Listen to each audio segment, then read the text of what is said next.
a podcast for people seeking transformation into the optimized self.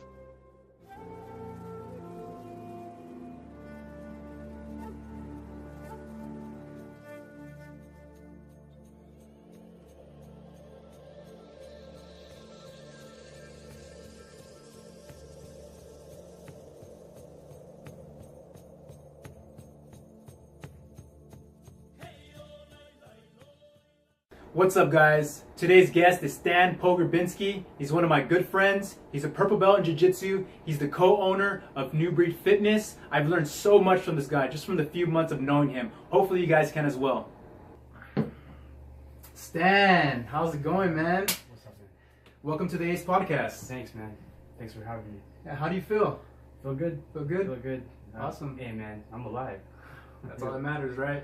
Man, this crazy guy walking through my neighborhood with a gi on, this big old stick. He's like a jiu-jitsu Amazonian or something. Well, I thought we're coming to train. We are. We're gonna drill after. So Cool. This is not a show. He didn't put the gi on for this podcast. We're gonna drill after, and he's just ready. Always ready.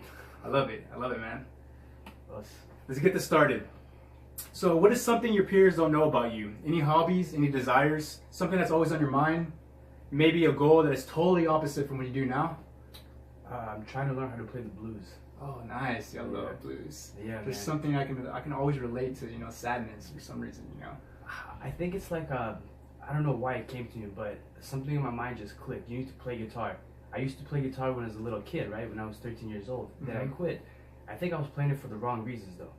So as an adult, I have a couple of clients, one client in particular, who plays guitar. So it hit me, what if I learned to play the blues? So my fiance gave me a guitar, her old guitar. I started playing the blues. I started learning. But the difference is it's a call and response. It's like a conversation that two people are having. And then I started thinking, that's life. You're connecting, you're interacting with something. So when you play the blues, from what I understand, someone plays the chords, the other person plays the tablature, and they have to both connect. So you have to listen to the other person and know when it's your time to go. You know what I mean? So And you're talking about being in a band together, or you're just he's in explain? he's in a band, oh, okay, and he just teaches me because he's been playing for a really long time. yeah. So I took a couple private lessons with him. So it just connects to everything. So it's kind of like my little hobby that I'm trying to do on the side. That's awesome. When did it all start? Like, were you inspired to start playing the blues? Maybe like 5 months ago. 5 months ago. Have you learned any songs? No, but he did show me how to play with a YouTube. So you play to the chords, and he gave me the tablature. And then I started realizing that every time that I'm playing with the YouTube, it's like I'm interacting with something, and that is kind of similar to jiu-jitsu. Very similar to jiu-jitsu or martial arts. You're interacting with something. You're a call and response. With your bodies, though, it's physical. So I don't know. It's trippy. So you can find connection in music, Yeah. to your everyday activities or goals and desires, like jiu-jitsu Yeah. and personal training. Yeah. That's awesome. Does it tie anything into personal training, music? Of course. When you're personal training, I'm showing things with my body to the other person. So I'm trying to convey a message to the person of the movement that I'm trying to make. And the only way that we can both be in sync and in tune and they can understand what I'm trying to show them is if they're both present. But that's hard to be when there's music around, there's loud noises, we're not conditioned, So to be present in the moment, I have to show them with my body. When I'm listening to the blues and I'm trying to play along with a friend or a YouTube channel, if I'm not present in the moment, if my mind for a second thinks about, that's it. I lost track of the tune. I can't hear the space between the space. You know what I mean? I can't understand what's happening, where I'm at, where are they at. So I'm out of tune. I'm out of sync. And then that causes a disturbance, like a panic. Oh my God, where am I? And then I have to come back to the moment.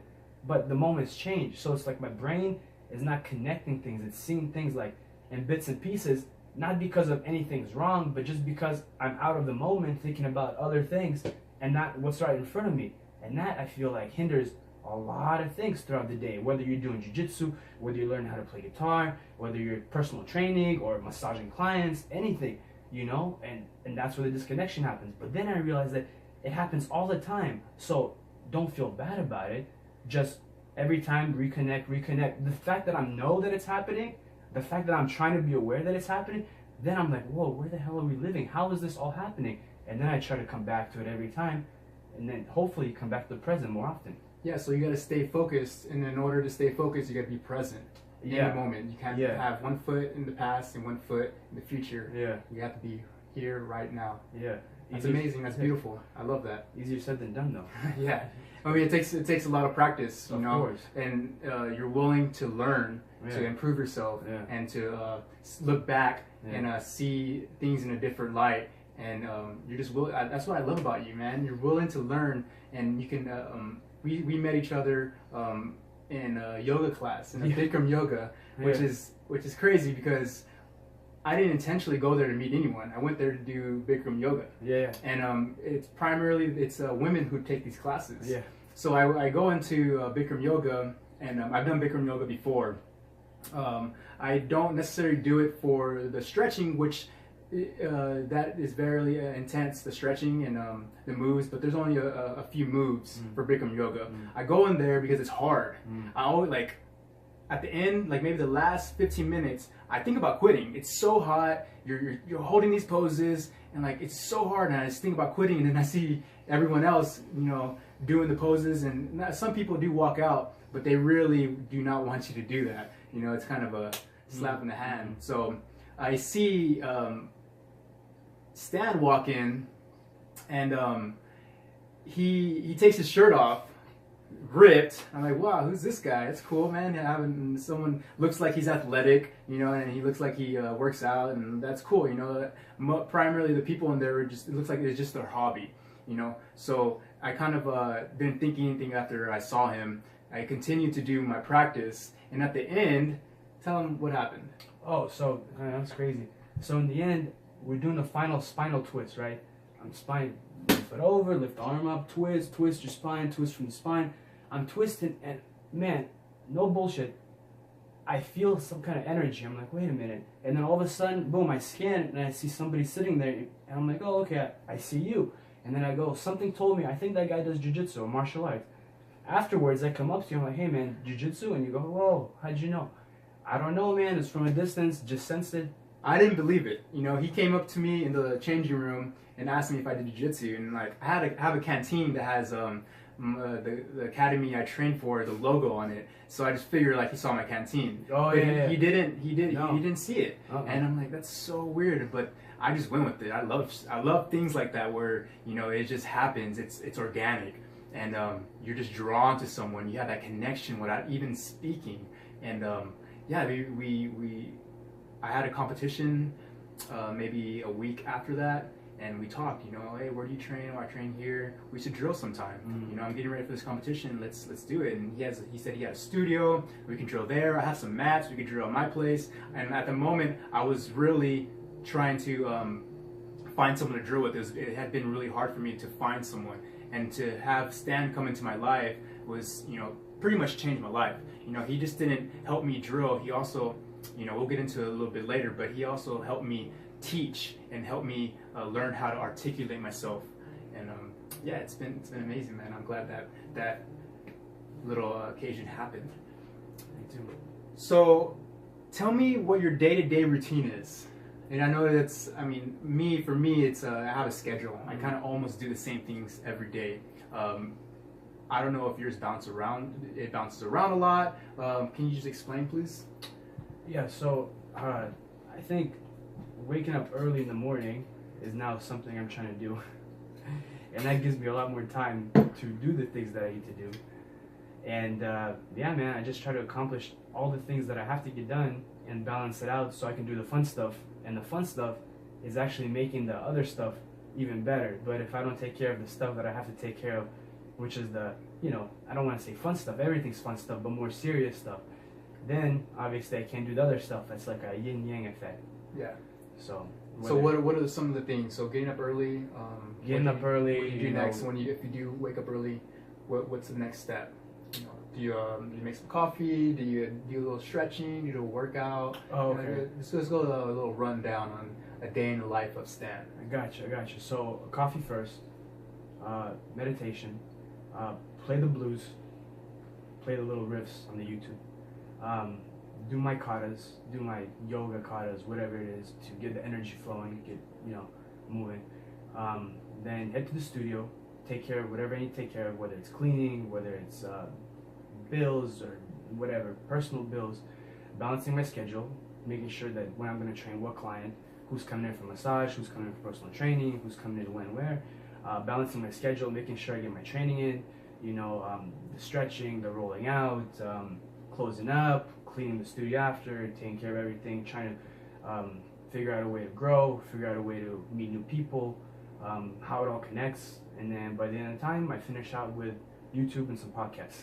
Nice. So Yeah. that's what you do before you go to sleep, just kind of watch some informational Yeah. videos. Yeah. That's amazing. Yeah, mine kind of is the same structure, and I love anyone who follows a structure. You know, like I believe that we can accomplish our goals if we follow a structure and a technique that we do over and over and over, and we perfect it every single day. Oh, that thing didn't work at that time, but you step back and you look at it, how can I tweak that? How can I talk to that person that got offended when I asked them to do something or I directed them? How can I fix that armbar that I tried on someone and they got out immediately and they were a lower belt? Like how'd that happen? So you step back and you're able to perfect this little schedule that you have, this little muscle memory, these movements that you go throughout the day. That's beautiful. Let's move on. Let's see. How long have you been doing jiu-jitsu? 4 years. 4 years? Yeah. Okay. What belt color are you? Purple. Purple belt? Yeah. Cool. Can you elaborate on like how jiu-jitsu makes you feel when you do it? What it means to you? You know, maybe a technique that you're really working on, or a struggle that you're going through. When's your next competition? Talk to me, man. Man, so jiu-jitsu changed my life completely. You know, realizing you don't know a lot of stuff, realizing a lot of stuff about yourself. I would say the biggest struggle I'm going through in jiu-jitsu right now is realizing that I got to purple belt and I did a lot of rolling, I trained a lot, but I neglected to learn the fundamentals the way they should have been learned from the beginning. And because I didn't learn the fundamentals, yeah, you know, I trained, I competed, but a lot of the fundamentals that I didn't learn, now I'm having to go back and relearn those fundamentals.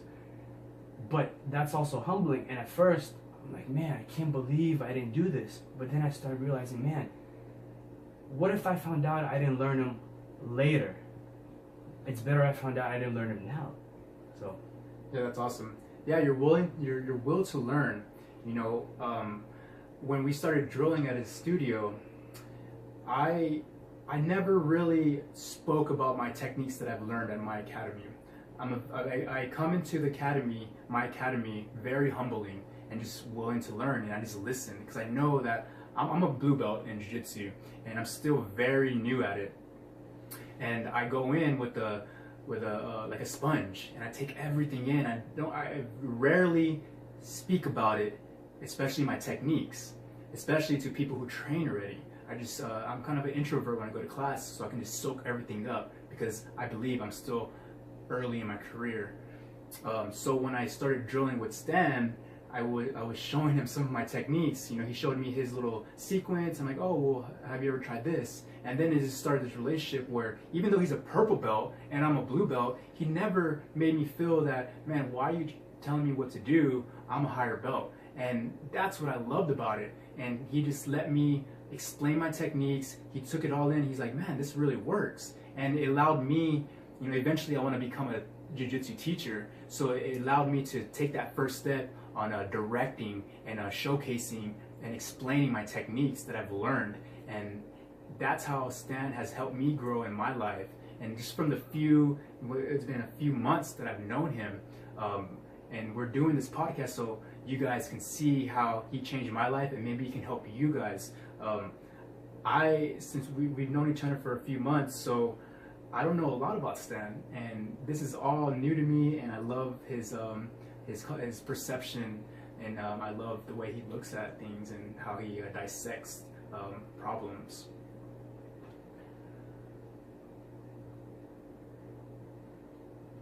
So New Breed Fitness, huh? I love the name. That's a sick name. thanks, man. What drives you to want to become a personal trainer? man, seeing how weights and working out helped me from a young age, man. When did you start working out? 13. 13 years old? Yeah. Who did you start working out with? What inspired you? Man, I was going into high school. I looked in the mirror. And I said, man, I can't go into high school looking like this. And my dad looked at me and he goes, hey, there's a pass across the street, Powerhouse Gym, 2 weeks free. So I'm like, all right. I come in. I start working out. I don't know what I'm doing. I'm in the Smith machine. I'm, breaking them. They're 14 years old, I see a big Samoan guy named Al. He's walking down. I look at him. I'm like, dang, that guy's big. He's huge. How did he get like that, He sees me, right? So on the third or fourth time, he sees me struggling on the bench. He goes, look, man, just come work out with us. Monday, Wednesday, Friday. We're going to power lift. We'll teach you. I'm like, oh, all right. He said, only one condition, though. When you learn, you have to pass it on and help somebody. I love him already. I wish I could meet him. That's the mentality. It's not a dog eat dog world out there. We help each other grow, and we have to learn that because we're always told that we have to be better, we have to be the greatest, and it takes stepping on other people to get there. It's not true. We have to work together. We are all one. We share a lot of the same ideas. We all want to be happy. We all want to be successful, and it's easier to just do it together as a team. So where did this all start? Where did this take place? Was this in the United States? The gym? Or the gym, yeah. Yeah. The United States? All here. Are you from the United States or San Diego, or where are you from? Ukraine. Ukraine? Yeah. And were you born in Ukraine? Yeah. How was that? When did you move to the States? I was 9. You're 9 years old? Yeah. So you spent your adolescent years in Ukraine? Yeah. How was that? Is it quiet? When I think of the word Ukraine, and I just think of like snow. Yeah. For some reason, was it cold? It was cold. Yeah, he's even wearing a beanie now. He's so conditioned, and when it's 70 degrees outside. I love beanies too. I even if it's super hot, I like beanies. I just like the style, I guess. But that's cool. So, your inspirations for working out, did it change from 9 years old? 13 years old to now? Was there like any kind of like another reason why you started to pursue personal training or keep on working out? Well, I definitely did it because it was addicting. Yeah. And once you start seeing results, you don't want to stop. Mm-hmm. Also, the more I trained, the more energy I had, so I could help other people train. That's awesome. So, for your business, where is it standing right now? Do you guys have a website? Do you guys do you have a gym? How many clients do you have? Like, tell me a little about how your business is going. Well, we've been around for 6 years, and we're definitely improving and we're growing. We have a good structure. We have a good community. Feel like the team's strong, and we help people on a daily basis. It feels good to see everybody doing their thing in there, and yeah, that's it. And as far as clients come and go, but if I can help them, and then we keep going. So that's awesome. So my understanding is that you co-own New Breed Fitness. Yeah. Can you tell me a little about the other co-owners? Oh, so it's my best friend and business partner. His name is Greg. Okay, just him, Greg. Yeah. And where's Greg from? Ukraine. Ukraine. Yeah. You guys moved over here at the same time?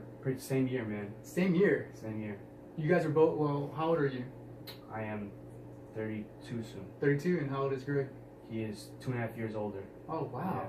Yeah. That's amazing. Did you guys knew each other obviously in Ukraine? No, we came here. Our families met. Wow, man, everything in your life just happens. You just let it flow, and you just take whatever life gives you. I don't know. I guess I That's can't say that I'll amazing, go dude. against it, but I try not to. Yeah, that's amazing, dude. I love that. So, where do you want to see your business in 5 years? Like, what would you like for it to progress to? I definitely want to see all of us who are honing in our skills get better at honing in our skills and just improve in whatever we're doing, and that's it. All right, we can lighten up the mood a little bit. I'm actually in the process of getting my personal training certificate as well. So like all this stuff that he's saying, like I'm just taking it all in, and hopefully I can imitate it and get where he is at now with the gym and clients. And yeah, so is there any embarrassing moments that has happened while you're training a client? I know there has to be. Man, I still remember this moment to this day, and my business partner, he was there in the gym that day that it happened. I just started personal training like a year in, right? I'm so nervous, I'm training the client, I'm like making sure she's, are you okay? You know, trying to figure it out. And then she's sitting on a physio ball, and I take a rubber band, and she's doing rows with the band, and she starts tilting over and falling off the physio ball. And because she starts falling over the physio ball, I look, I get distracted. And what do? I let go of the band. Oh no. So it hits her in the face. Oh my god. But there was a delayed effect. It hit her in the face, so she wobbled for a second. And then all her weight hit the ground. She fell on the floor. Yeah, sideways. Dramatically? Was this dramatically, or was the pressure of the band that powerful? It was slow motion because it hit her and she ricocheted in like 4 directions, and then she fell down. Oh my god. She was okay. She was okay, but how did she feel about it? Was she upset, or was she like, she just brushed it off her shoulders? I think she brushed it off her shoulders. She laughed about it. That's awesome. That's, you know, people that are understanding and not too hard on you are awesome to be around and train. And, you know, sounds awesome. That's really funny. Hopefully that doesn't happen again. And you're a little more focused. Yeah. But, you know, we all make mistakes. Yeah. If you can give one tip to a person trying to become a personal trainer, what would it be? Learn the basics. Learn the basics. Learn the basics. Learn the basics. Try to connect to people in the moment. Try to see how you can help them. You know, what they need and not what you think they need. Take yourself out of it and try to, you know, really genuinely connect. And actually, man, my business partner actually told me this a long time ago. He said, hey, man, let's never, ever, ever, we shouldn't make it about the money. We should make it about helping people. And I agreed. And then we did this. Nice. He got you this far. And I love Stan. You know, I asked him for just one tip, and he gives me multiple. You know, that's amazing. Thank you. So you guys might be wondering what this stick he has in his hand. So this guy brought this stick with him.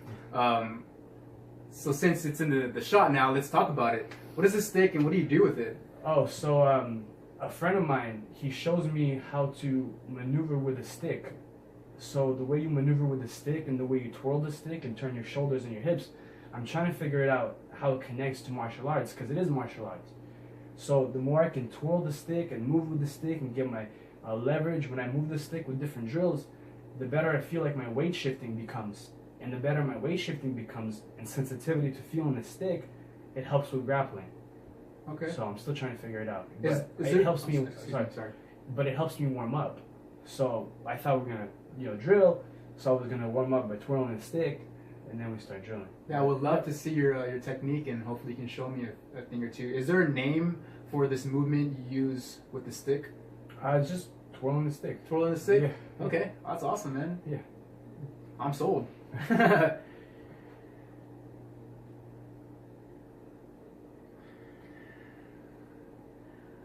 All right, so we'll get a little more serious in these last 2 questions. And I just think it's really important. These last 2 questions are really important to me, and I would love to know what everybody thinks about these 2 questions. And yeah, so what does success mean to you? Honestly, I think success means being able to stay present with someone in the moment and let that lead to other things, whatever it leads to. Okay. Where has being present in the moment for you led to? Well, I think if we're able to be present in the moment, then you can genuinely connect to what's happening, and that's a way to heal and to understand what's happening inside you, not others or anything else. And the more you start understanding you, the more you start understanding others and what's really happening, and not what you think is happening, not what your emotion is telling you, not what your whatever is telling you, but what's really happening inside you. and so you can connect to other things better. But it's easier said. Yeah, it's easier said than done, of course.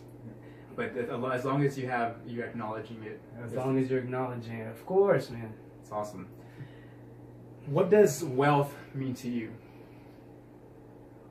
So, being present in the moment enough times, it accumulates. And when it accumulates, it brings other things. Because if you don't have that, what else is there? You know what I mean? Yeah, so just being able to have that quality of being present, that's wealth to you. Yes. I love that. I feel that a lot of people in life are always searching for something, always looking for something, how they can improve themselves. And I am one of those too. I always try to improve myself and make myself better, but I never get down on myself if I'm not that way, because I know that it's already in us. It's in us, we're just not enlightened. And one day, maybe never, but hopefully you can realize that you were that all along. And this could just be a game. You could just have fun with it. So like being present, I love that. I love that, that's what describes wealth. That's what you describe wealth, is by being present and being here now. Stan, has been a pleasure. This is my first interview, and I'm so glad that it was you. Thank you, man. You're an amazing person. I hope your business is successful. I hope you can grow. I hope you have a long life and you can interact with beautiful people. And I hope that we can be long life friends. Thank you, Stan. Thank you so much, man. Thank you. If you guys like the podcast or like the content I am putting out, please subscribe. Comment below with any critiques or any recommendations. I would love the feedback. Also, follow me on Instagram at ace_bjj. You guys have a beautiful day, and thanks for watching.